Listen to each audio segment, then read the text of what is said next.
Lorenzo Busetto, da dove nasce l'idea di creare Mitilla, la cozza di Pellestrina?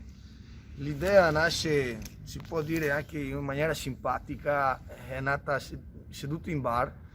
dall'ex Laguna dove c'era Cristian Scarpa, un grande chef,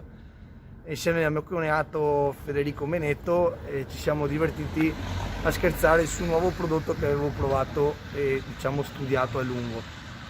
E proprio questo prodotto che ho studiato era Mitilla e abbiamo praticamente ramificato, quello era prima il lavoro in quantitativo, prima lavoravo in quantitativo e ho fatto una selezione molto più accurata, dando più spazio alla cozza di crescere, e così è venuto fuori questo super prodotto che abbiamo chiamato Mitilla.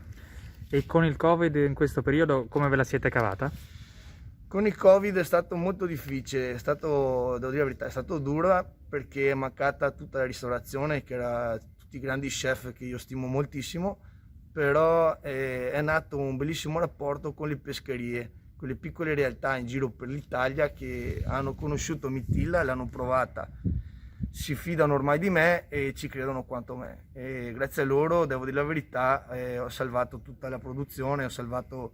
quello che ho investito.